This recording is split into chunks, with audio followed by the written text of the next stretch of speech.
Hello, good afternoon and welcome to Joy Newsroom. We're coming to you live from our studios here in Kokomlemle, Accra. We're also live on DSTV channel 421 and GoTV channel 105 and around the world on myjoyonline.com. I am Emefa Akosia Adeti. Coming up this afternoon, flag bearer hopeful Dr. Muhammadu Bawumia urges his supporters to remain confident in his vision, stressing that his idea is not money that will transform Ghana, as he calls on delegates to vote massively for him in the presidential primaries scheduled for January 2026. What I want to say to you is that have confidence in me.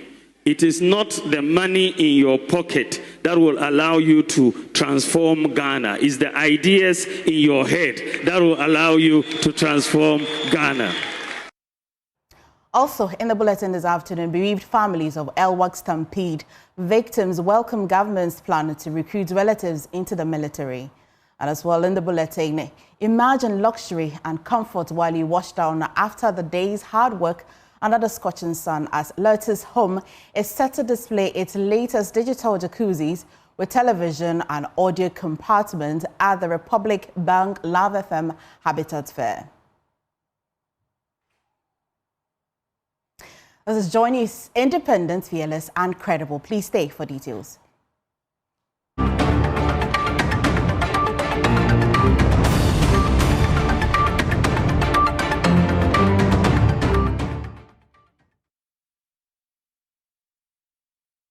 I appreciate your company this afternoon. First, the NPP flag bearer hopeful Dr. Muhammadu Bawumia has urged Ghanaians to focus on innovation and creative thinking as the driving force for national development instead of believing in the notion that only money can help transform the country. Speaking during his nationwide campaign tour on November 14, he said Ghana's transformation will depend more on the ideas citizens generate than the money they have in their pockets. Addressing supporters, Dr. Muhammadu Bawumia stressed that meaningful progress comes from vision, problem-solving, and bold thinking. He encouraged the youth in particular to embrace innovation as the country seeks to new pathways to growth. When we came, the Ghana card was not yet issued. I was given the responsibility to make sure we had oversight over the NIA to issue the Ghana card, to collaborate with the NIA to issue the Ghana card. We issued the Ghana card, and Ghana today is one of the few countries in the world,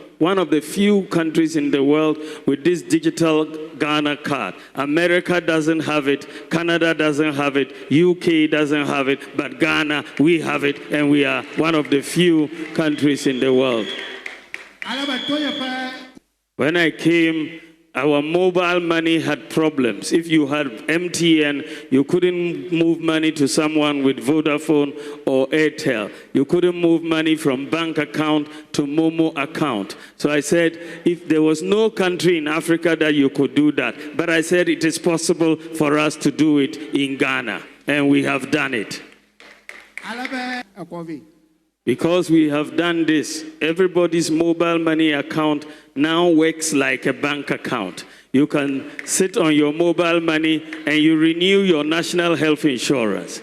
You can sit on your mobile money and pay your electricity bill or water bill. When someone sends you money from abroad, it comes onto your mobile money account.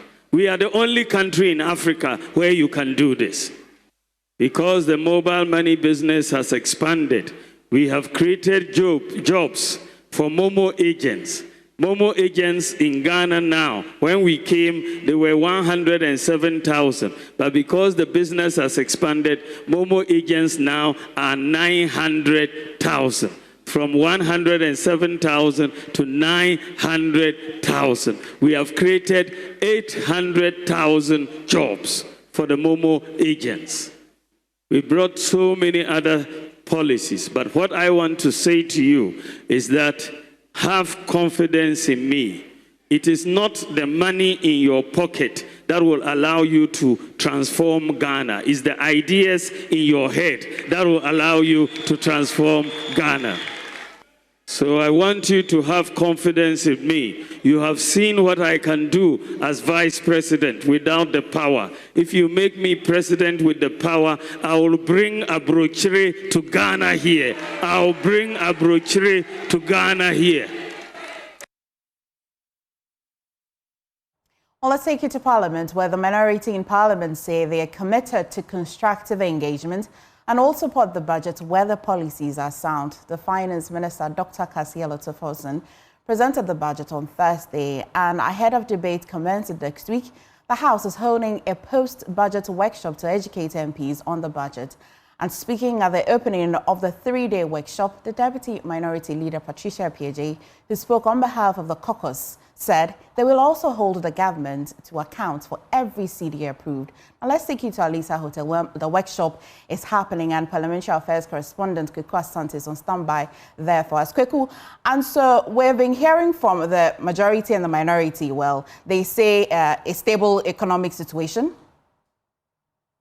Well, yes, MF, I'm back, but both caucuses, of course, starting what we are going to see from next week when the budget debate starts. There's going to be a lot of politically charged environment. And they started it from the post-budget workshop. Both leaders today were not there.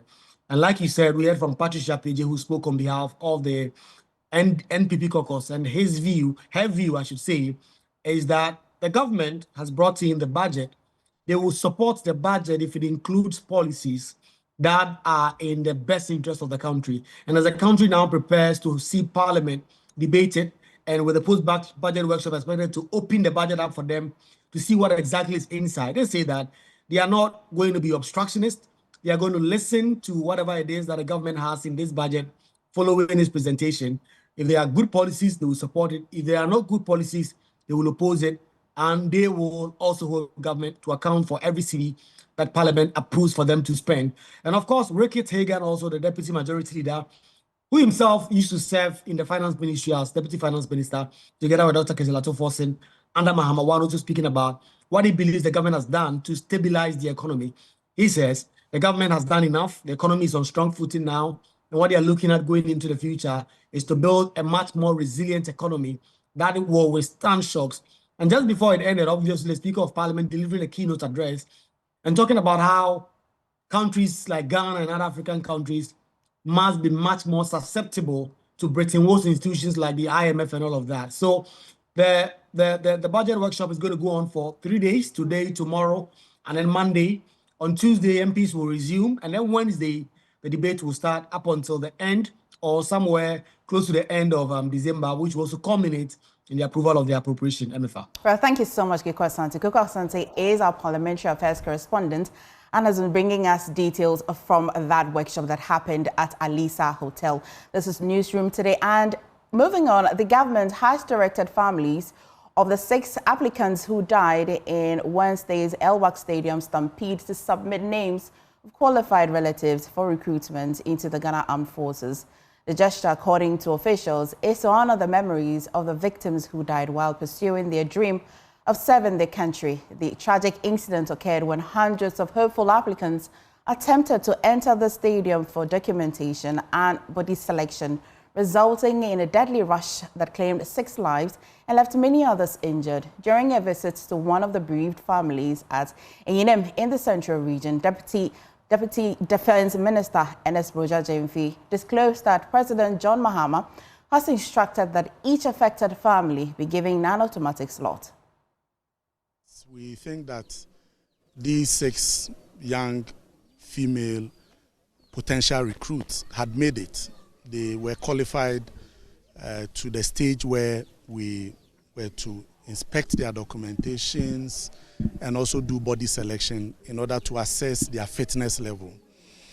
And for the family to lose them under the circumstances as we have, His Excellency the President has directed that we give the opportunity to the family to replace all these 6 dead persons. Of course, we have to check their fitness level, how they are healthy, how they qualify to be with the Ghana Armed Forces. Not only that, His Excellency the President has also directed that all injured persons involved in this tragic incident be also given the automatic qualification to be recruited for the Ghana Armed Forces. At any point they recover and our health professionals assess their suitability to be with the Ghana Armed Forces, His Excellency the President has given the directive that we give them automatic recruitment to join. So this is what government is doing.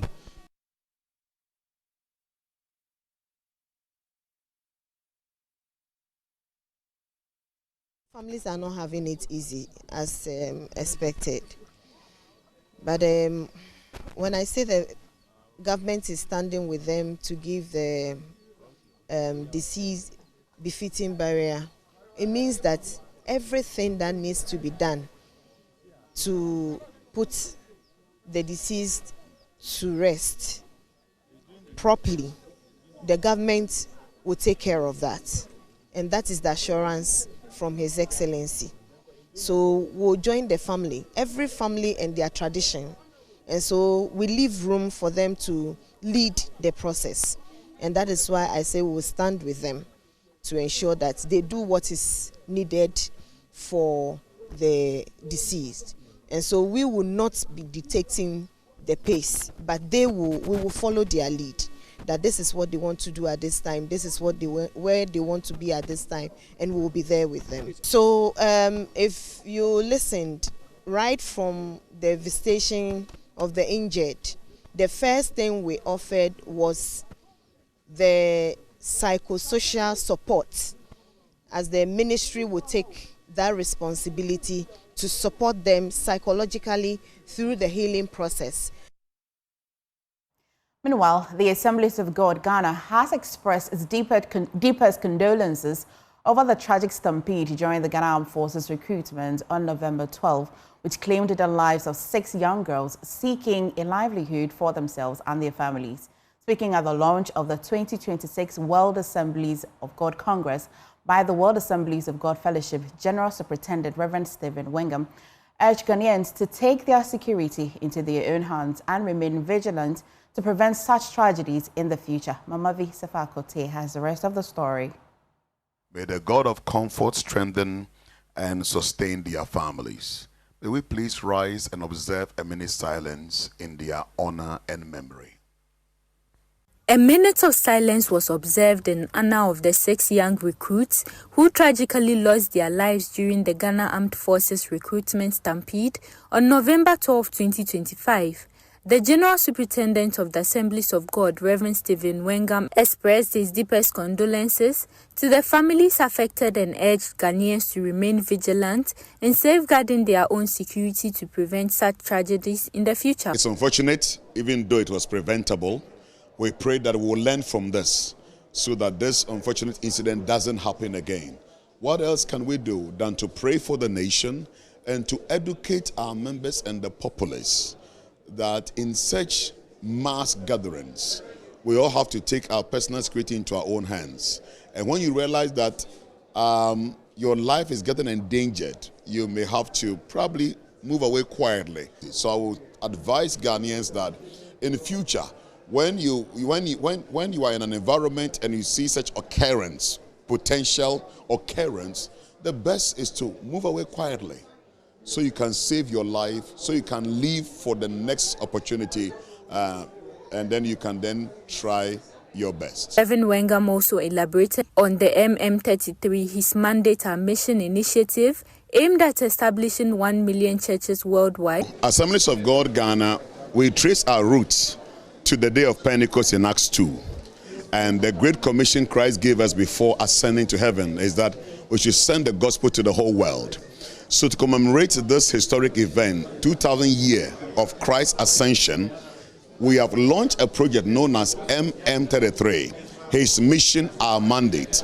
By the year 2033, we have tasked ourselves to plant and establish 1 million churches globally. We have shared it as targets among the continents. Africa has been assigned to plant 300,000 churches. Now we've asked churches in Africa to triple their numbers to help us reach the target. So Ghana is supposed to plant 14,000 churches by the year 2023. Not only church planting, we are looking at empowering the next generation, youth empowerment. The global chairman of the World Assemblies of God Congress, Reverend Dominic Young, highlighted the economic opportunities the Congress aims to bring to Ghana, which is making history as the first country to host the event. And so hosting the 2026 World Congress of the Assemblies of God, I believe it's going to open a floodgate of opportunities for this great nation. Thousands of delegates will come, blessing local businesses here, boosting tourism, increasing the international visibility of this nation, and strengthening investment opportunities. It will also complement Ghana's role as host of the African Continental Free Trade Area, which is poised to shape a continental market of 1.3 billion people and lift 50 million people in Africa out of poverty. The tragedy during the recruitment drive serves as a solemn reminder of vigilance, even as Ghana hosts a historic global congress, showcasing the country's commitment to faith, growth, and opportunity. Mama Visefa Kote's report for JoyNews. Away from that, one firefighter was stabbed in the arm in Adjirigano as he attempted to contain a fierce blaze, while another was injured by a falling block during a hectic overnight operation. The Ghana National Fire Service received the emergency call at 9:32 p.m. on Friday, November 14, 2025, and the first crew from the Legon Fire Station arrived less than 30 minutes later. Reinforcements from Medina, Adenta, and the national headquarters, along with private water tanker, were quickly deployed to maintain a steady water supply. The two-story, 8-room building burned fiercely, with 7 rooms destroyed on the top floor, but firefighters managed to salvage 1 room and prevent the fire from spreading further. While they fought to douse the flames, the situation turned quite bloody, leaving 2 firefighters injured. Now, joining us via Zoom this afternoon is Public Relations Officer for the Ghana National Fire Service, Desmond Aka. Thank you for joining us this afternoon. Firstly, so the 2 servicemen, how are they faring up on this afternoon?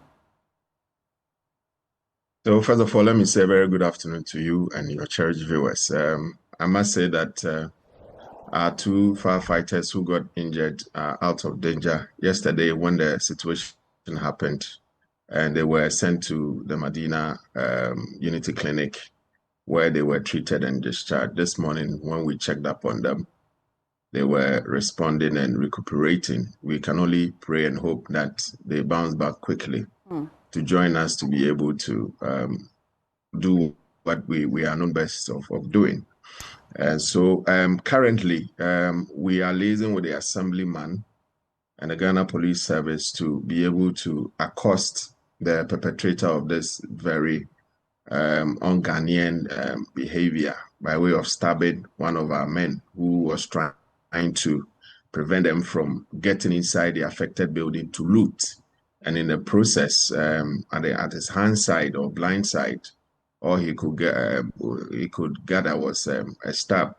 The person wanted to actually stab him in the abdomen area, but he blocked it with his left arm, and that resulted in that unfortunate injury. So we want to assure the general public that we'll get him arrested and then we'll put him before the law so that it becomes deterrent to others who may want to obstruct and then assault our men anytime we come to serve or to protect their wares. Right, so the second serviceman as well, you described this as an accident? Yes, at a point during the firefighting, because of the intense heat of the fire, one of the walls broke, and as a result, a block fell on his left shoulder. So he was also sent to the hospital, and the understanding and the reports that we have is also recuperating. So they are all out of danger. There's no cause for alarm. We know that in the next few days, they will bounce back to kind of join us. That's good to know. And so currently, or what's your preliminary investigation telling you about the cause of fire? Well, so this morning, our team of investigators were at the scene. They have alerted us that they've been able to deduce the origin of the fire. What is left is for them to be able to conclude the investigation to tell us what actually led to this fire. So at the moment, we don't want to jump the gun and go ahead of them. We would want them to finish and give us a report so that we can let the public know.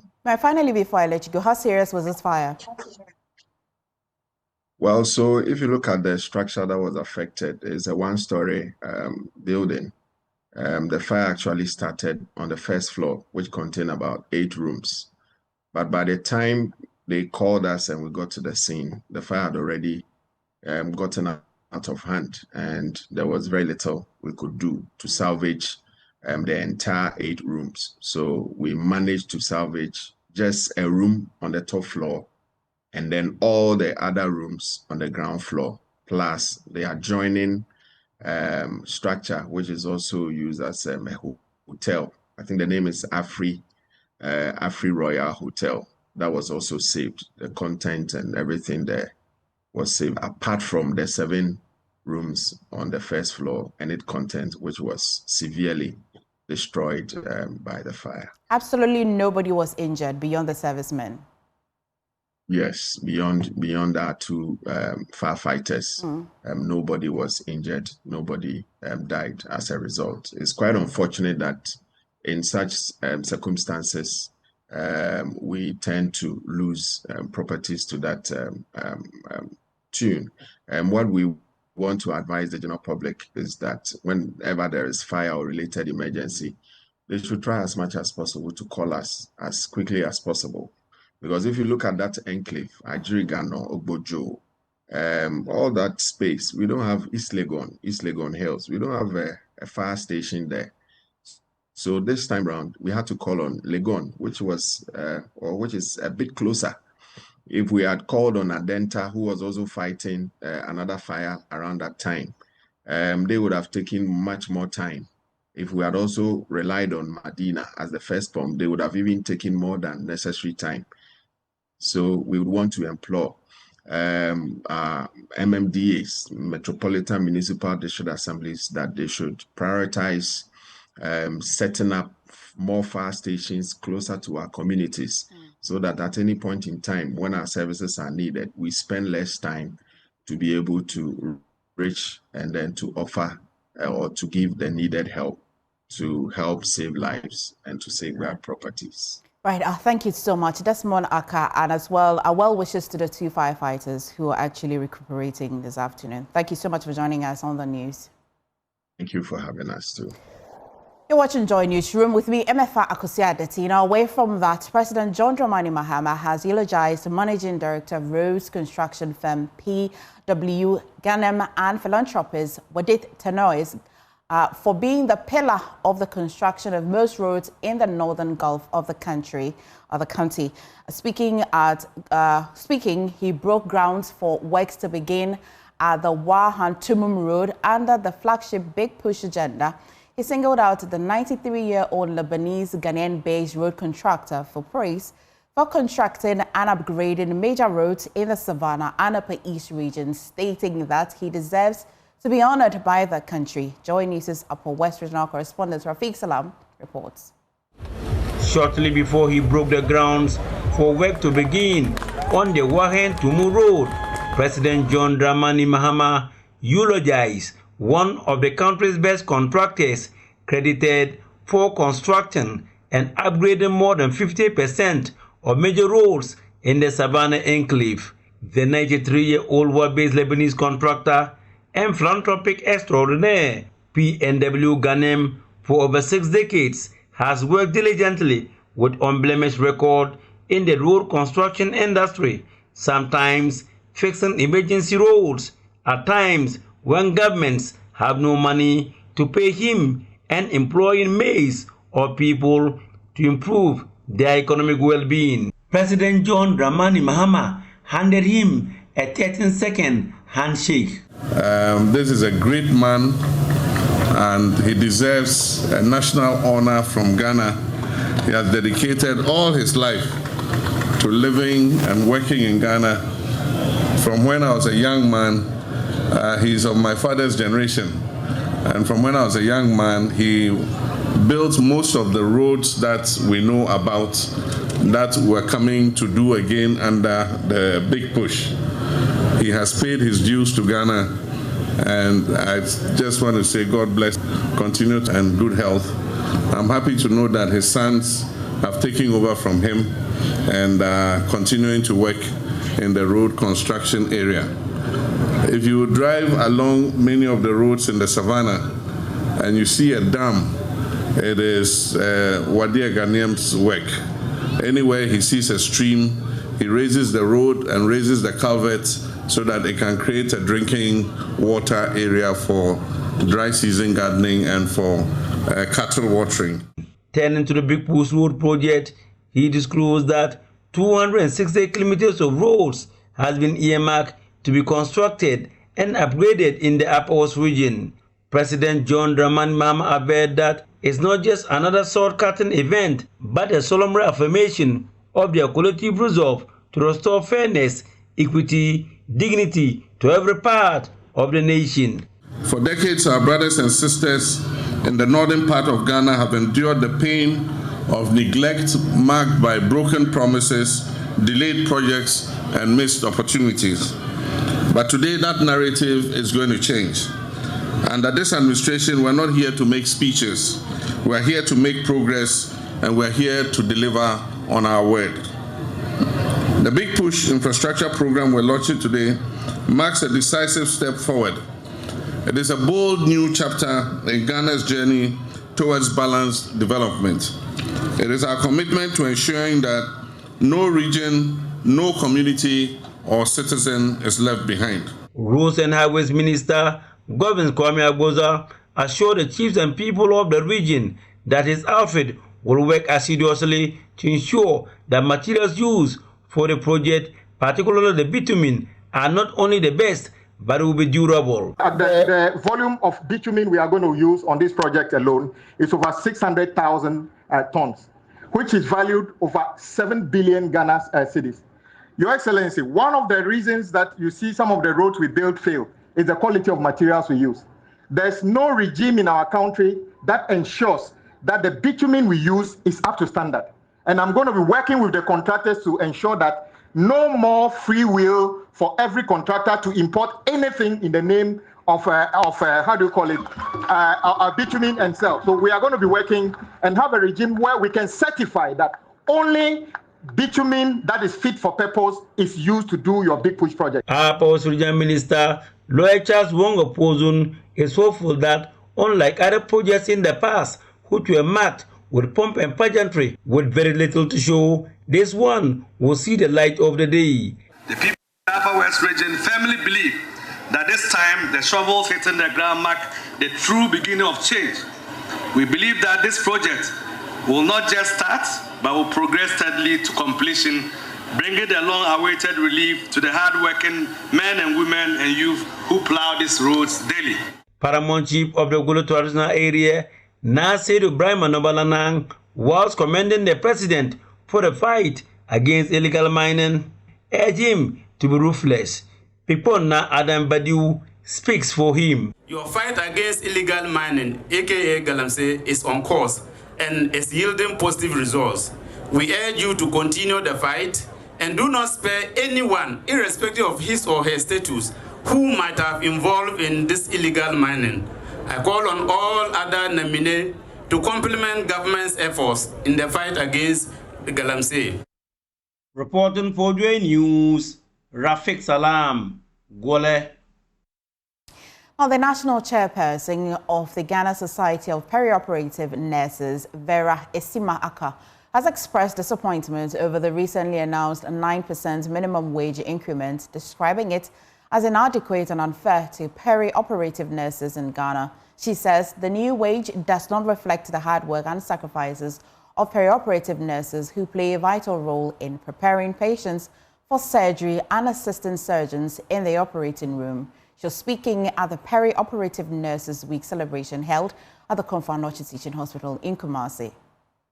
At the Perioperative Nurses Week celebration held at the Komfanoche Teaching Hospital, the national chairperson of the Ghana Society of Perioperative Nurses, Vera Esima Aka, revealed the association initially proposed a 20% minimum wage but later appealed for 10%, taking into account the country's current economic conditions. However, the government's decision to fix it at 9%, she said, was disappointing.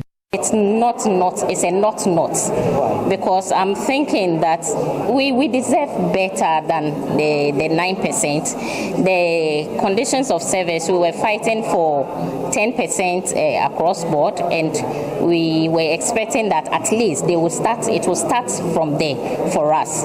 But hearing that it is 9%, I think that the government could have done better when it comes to the minimum wage for all personnel. And when it comes to nursing, I think that there should have been some upgradement with the minimum wage. Mrs. Aka also emphasized the stress and pressure associated with the operating room, advising nurses to plan their tasks carefully and prioritize rest to maintain focus and efficiency during surgical operations. So for stress, the OR, it comes with a lot of stress. So when we are going to work, we would advocate or advise the perioperative nurses to make sure that they planning it's very good, so that when you go to work, you don't end up running around. If you plan well, you get your things before the surgery starts, and the running around would be minimal. The chairperson for the Perioperative Nurses Week celebration, Bettina Sehema Nana Efua Sewa Opokwajaman, also addressed issues of medical negligence, stressing that teamwork and discipline are essential in the operating theatre. We all have to exercise restraint when dealing with critical stuff like this, but we urge them to also work with precision and be committed to their duty. There will be a little flaws here and there. They are humans, but with teamwork and then with proper monitoring by medical staff, I think this can be resolved. And I'm sure currently most medical practitioners are beginning to learn the legalities surrounding their profession, and they are now being more proactive when it comes to negligence. Reporting for JoyNews, Josephine Sego, Kumasi. Now, founder of the Frank Nell Foundation for Diabetes, Lydia Ajin-Frimpong, is urging government to support persons living with diabetes, stressing that the cost of treatment is becoming increasingly unbearable, speaking during a free screening exercise organized by the Accra Metropolitan Assembly in collaboration with the foundation to mark World Diabetes Day. She noted that the high cost of treatment and essential supplies continues to place a heavy burden on patients. The Accra Metropolitan Assembly, in collaboration with the Frankel Foundation for Diabetes, brought essential screening services directly to residents as part of activities marking World Diabetes Day.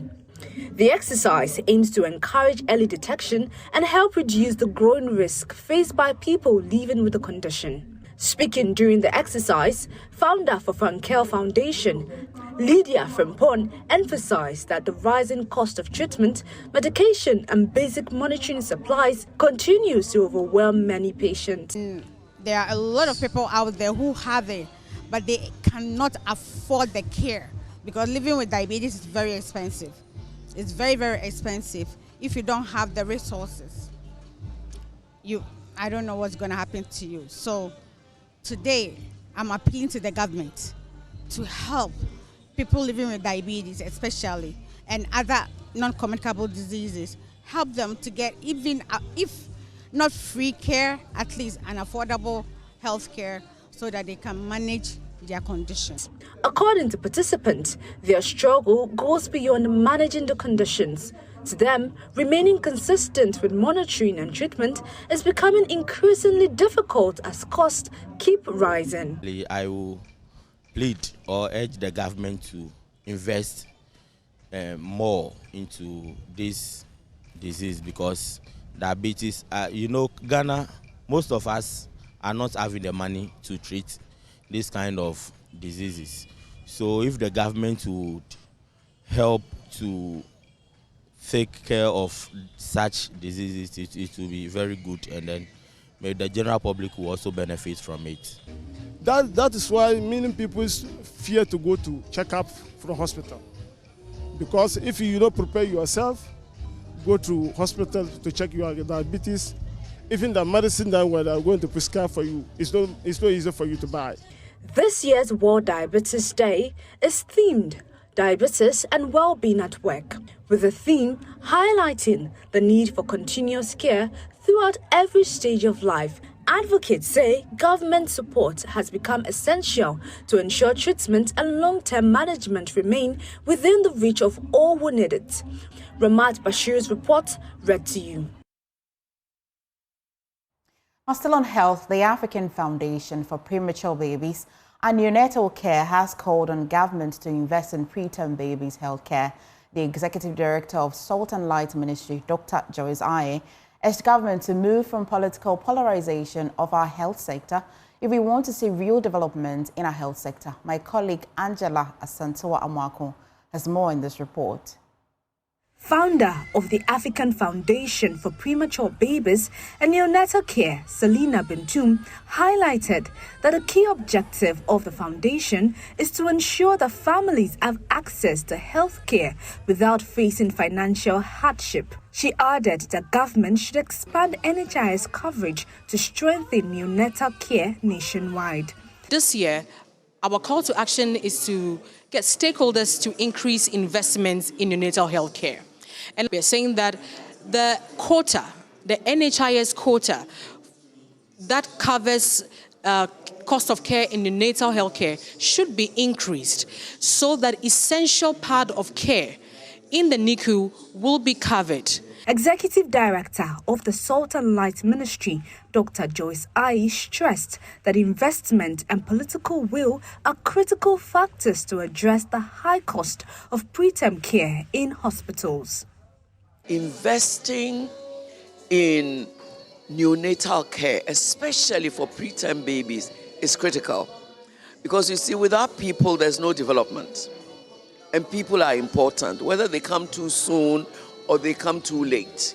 The General Overseer of the Charismatic Evangelistic Ministry, Reverend Steve Mensah, also called on government and relevant stakeholders to provide both financial and physical support to parents caring for preterm babies, especially those in underdeserved communities. Light of premature babies, and especially the vulnerable and the poor in society who are not able to afford the care in the NICU.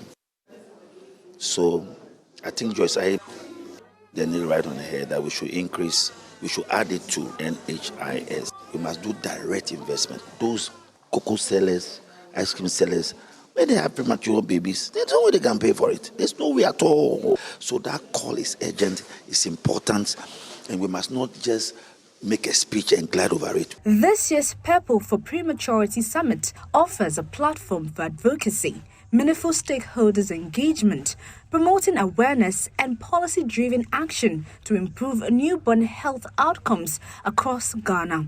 For JoyNews, Angela Asantewa Amokun's report read to you. In other news, the Education Minister Haruna Iddrisu has asked the Ghana Education Service to review its investments policy to solve the accommodation challenges faced by teachers. He said they're appealing for a softening and the redirection of the investment policy decisions to enable the government to partner the pension fund and others to begin housing facilities for teachers. He made these remarks at GES Occupational Pension Scheme's second stakeholders meeting in Tamale. The purpose for the GES Occupational Scheme stakeholder engagement was to strengthen collaboration and transparency among all stakeholders, ensuring the scheme remains sustainable, well-managed and responsive to the needs of its members. Speaking at the engagement, the Education Minister Haruna Iddrisu advised that they set up a 5-member committee to review the policy. We want you to soften and review your investment policy to respond to the needs of the Ghanaian teacher. And that need is accommodation. We are appealing for a softening and the redirection of your investment policy decisions. Cite that government can partner the pension fund, GSOS, and others, including the National Assembly Common Fund, to begin a 2-bedroom housing facility for teachers. We should have a 5-member committee and a representative of the Minister for Finance and then the Minister for Education. I, Professor Davis, will represent me. We should work out the policy. And when I say policy, you have my approval today to begin the kickoff of teacher diary using your pension fund as a child. The Director General of the Ghana Education Service, Professor Ernest Kofi Davis, said the GS prioritized the well-being of its staff both in service and retirement. Imagine, Mr. Chairman, how implementation of key government policies and approved programs would have been successful without commitment of head teachers, administrative staff, and other technical and professional staff of the service. GS therefore prioritizes the well-being of its staff, both in service and on retirement, and finds any organization that works with the service to promote same as a key partner. It is for this reason that the management of GS sees GSOPs, the scheme manager of Tier 2 pension of our staff, as key partner. The chairman of the Board of Trustees of the GS Occupational Pension Scheme, Nyap Tugulana and Dani Mahama, said the board is engaging government to settle the arrears owed the scheme. During the yearly review, total contributions received amounted to 713 million Ghana cedis, covering the period from April 2023 to March 2024, with 9 months of contributions still outstanding. The board has been actively engaging the employer to expedite the settlement of these outstanding contributions.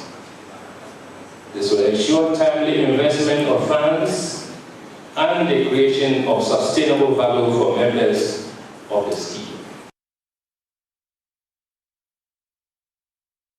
You're watching Joy Newsroom with me, Emefa Akosia Adeti. Please stay. There's more after this. Thank you for staying and welcome back. Now, imagine luxury and comfort while you wash down after the day's hard work under the scorching sun. That's what Lotus Home is offering patrons of this year's Republic Bank Love FM Habitat Fair happening at the Kumasi Mall later this month. The enterprise is displaying its latest digital jacuzzi and bath booths, which have also installed them with television, audio compartments and comfortable seats at affordable prices. This is our ultra-modern jacuzzi that we just brought it from Italy. Yes, it just arrived last week. Wow. So I want to show you some of the features in it. So I have to go inside first. Oh, you can lie inside. Let me try. So I'm going to try this digital jacuzzi. And it's coming in for the first time, and you can only have it here at Lotus Home. Yes. So I would have to lie down, right? Lie. Okay. All right, sure. See the waves. Oh, you have to come and buy. I'll have to come and buy it. So but this is I realize the color changes. Yes. Okay. This is where you'll be using it to operate. Which one? These ones? Yes. You'll be switching it on and off.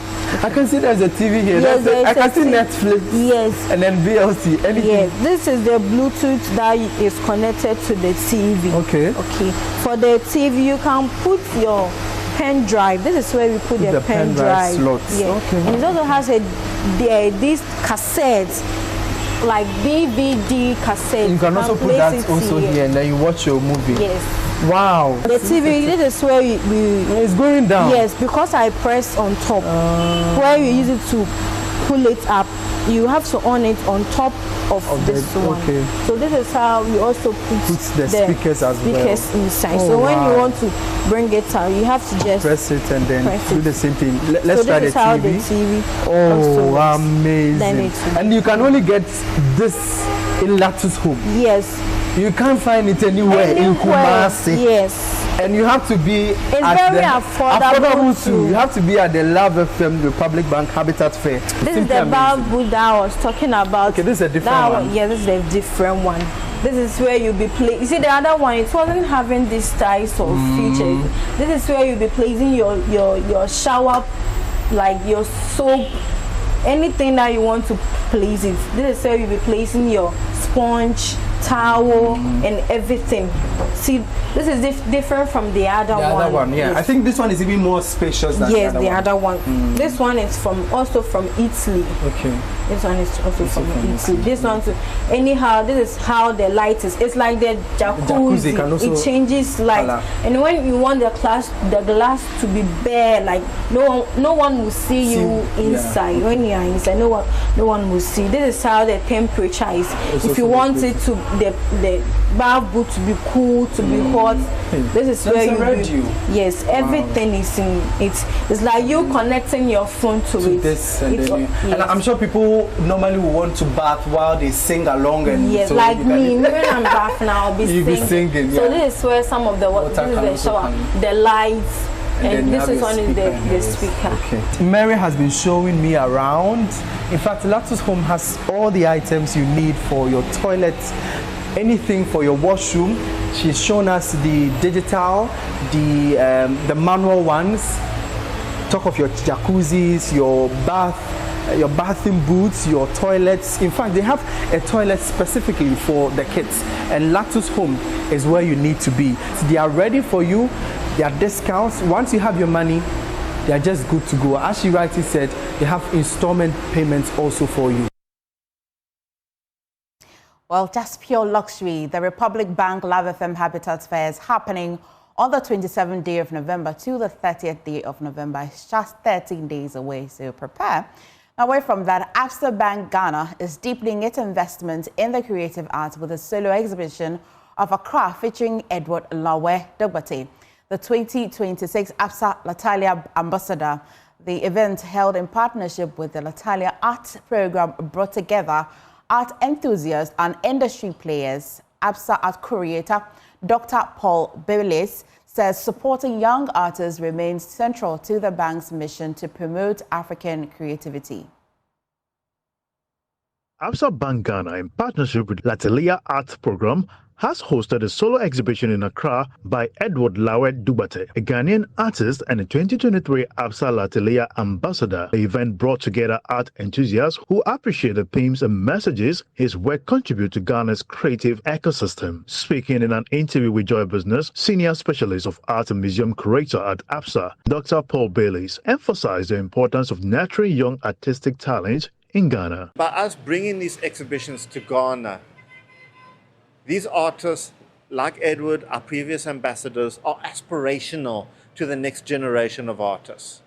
By doing that, we're also helping to cultivate within the community a greater understanding, a greater appreciation for the visual arts, and also for people to understand we need to start, one, supporting our young artists, enabling them to continue doing, but more so, let's start celebrating the young talent that we have on this continent and the talent that we have in Accra. We've had 5 Absa Latalia winners to date, and I think that is really testament to the skills and depth of the visual arts within this country. Dr. Baileys also highlighted the bank's plans to expand opportunities for other emerging artists across the country. Now, when we look at the investment that we give to each of the winners, it is substantial. When we put in them through masterclasses with leading experts, we're giving them technology in terms of computers, access to the internet. We're putting them through a 4-month mentoring program. They have an international residency where they come through to South Africa. We're giving them a solar exhibition. We're giving them the marketing and the PR behind that to build their platform. So in terms of that, that's a huge financial investment, an investment of time and expertise that we are doing to each of the artists. And our vision for going forward is to continue to grow the Absa Atelier and to spread its net, giving more opportunity to more artists out there over time. The featured artist Edward Lawet Dugbate showed how the Atelier program has influenced and elevated his artistic journey. The journey with Absa so far has been amazing, I should say. It's a great one, of course, because as a young artist, this is what I've been looking up to. These competitions and things like this really give you the exposure in the arts market. A network is like another currency in the art scene. If you don't get it, you won't reach anywhere. Your art will remain in your studio, you know. So since Absa came in, I think 2023, this exposure came naturally. The recognition, the validation, the connection, and all that to, art collectors, enthusiasts, galleries, art dealers, other art institutions like residency owners really approach me to get residencies. They want me to represent their galleries. They want me to, create works for them, to also just, to own it more for like a property or something like that. So I think this has been amazing. It's huge for me. I believe God doesn't disappoint people who really help themselves. So I think that is what I have to say for them. And then they should also take chance in these competitions. Try to apply. Everyone has a chance. Because I believe that if you don't do that, the opportunity is not going to come to you. You have to make a step towards it. You have to search it for yourself. And definitely you'll get it. So the exhibition forms part of Absa's new initiative to showcase emerging African artists supported through the Atelier program, which is now in its 39th year. And that's how we wrap today's bulletin on Newsroom with me, Emefa Akosi Adeti. For more news, though, do log on to myjoyonline.com. Enjoy your weekend.